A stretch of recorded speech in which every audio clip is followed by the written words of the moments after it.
There was once a man who was born in a land of mountains, where the people are self-sufficient and live close to the earth. All his life he dreamed and investigated his own dreams and other people's.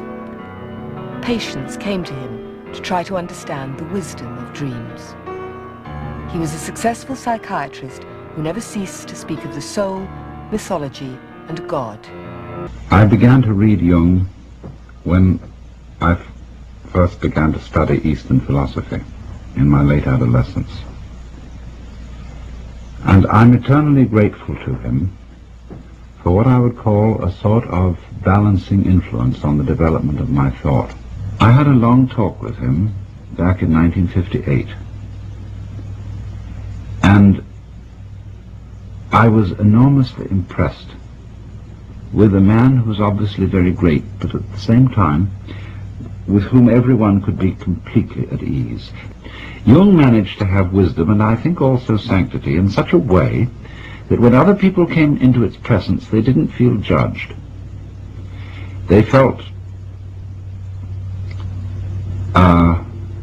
enhanced, encouraged, and invited to share in a common life.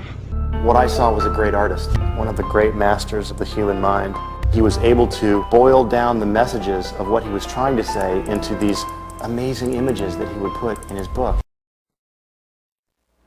One thing is sure, a great change of our psychological attitude is imminent. That is certain. Why? Because we need more. We need more psychology. We need more understanding of human nature, because the only real danger that exists is man himself. He is the great danger, and we are pitifully unaware of it. We know nothing of man, far too little. His psyche should be studied, because we are the origin of all coming evil. We're here to talk about Jung, Carl Gustav Jung. Monday, the 6th of June, is the 50th anniversary of his death. He died in 1961. It occurred to me that this was worth thinking about, not just who the man was, but what his legacy might be today. If you've ever used words like introvert, extrovert, the archetypal, collective unconscious, if you've ever done a Myers-Briggs personality test, loved or loathed the New Age, Jung is the person you have to thank for all that.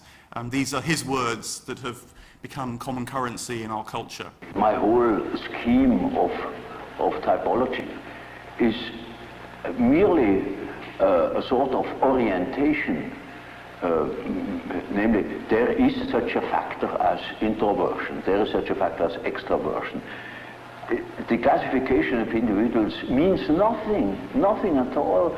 This is only the instrumentarium for the practical psychologists. Yeah. Would you perceive the world being made up of only people or extreme introverts and people that are extreme extroverts? Well, you know how people are. They catch a word, and then everything is schematized along that word. There is no such thing as a pure extrovert or a pure introvert. Yeah. That such a man would be in the lunatic asylum. And as the world in general, particularly America, is extroverted like hell, the introvert has no place. Yeah. Because he doesn't know that he beholds the world from within. Yeah. And that gives him dignity, and that gives him certainty. For example, more specifically, what would be an example or a difference between an intuitive extrovert and an intuitive introvert? Well, you know, the intuitive extrovert, you find among hunters, bankers, gamblers. Yes. Well, that is quite understandable. Yes. But the introvert the introverted variety is more difficult, because he has intuitions as to the subjective factor, namely the inner world. Yes. And of course that is now very difficult to understand, because what he sees are most uncommon things, and he doesn't like to talk of them. Yeah. If he's not a fool.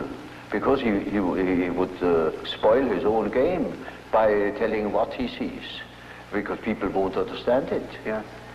It's a sort of typical way in which the integration of consciousness takes place. Namely, the average way is that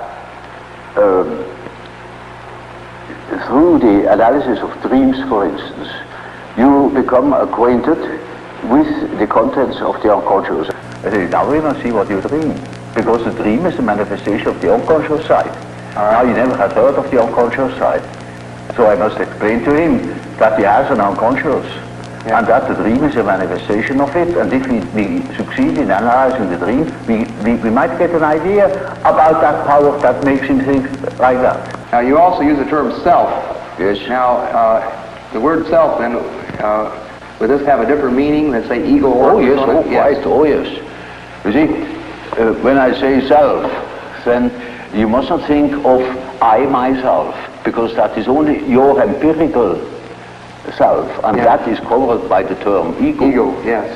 But when it is matter of the self, then it is matter of a personality that is more complete than the ego, because the ego is only consists of what you are conscious of. Yeah, yes. Your awareness. Yeah, what you know to be yourself. Yes. The whole personality of man is indescribable. Yes. His consciousness can be described.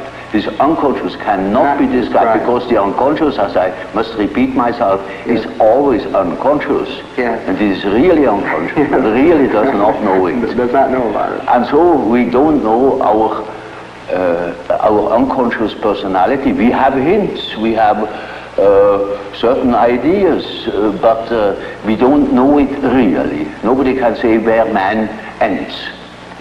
And that is the beauty of it, you know. Yeah. It's very interesting. Yeah. The unconscious of man can reach God knows where. There we are going to make discoveries. Yeah. Do you now believe in God? Now? Difficult to answer. I know. I don't need to believe. I know. But you see, the idea of a deity is not an intellectual idea. It is an archetype. It's an archetypal idea. Therefore, you find it practically everywhere under this or another name. Mythology is a pronouncing of series of images that formulate the life of archetypes. And so the statements of every religion, of many poets and so on, are statements about the inner mythological process, which is a necessity, because man is not complete if he is not conscious of that aspect of things. I remember you said that death is psychologically just as important as birth, and like it's an integral part of life, but surely it can't be like birth if it's an end, can it? Yes, if it's an end. And there we are not quite certain about this end. Because, you know, there are these peculiar faculties of the psyche, that it isn't entirely confined to space and time. You can have dreams or visions of the future. You can see round corners and such things. Only ignorance deny these facts. It's quite evident that they do exist and have existed always. Now these facts show that the psyche, in part at least, is not dependent upon these confinements. And then what? When the psyche is not under that obligation to live in time and space alone, and obviously it doesn't, then to that extent the psyche is not submitted to those laws. And that means a practical continuation of life of a sort of psychical existence beyond time and space.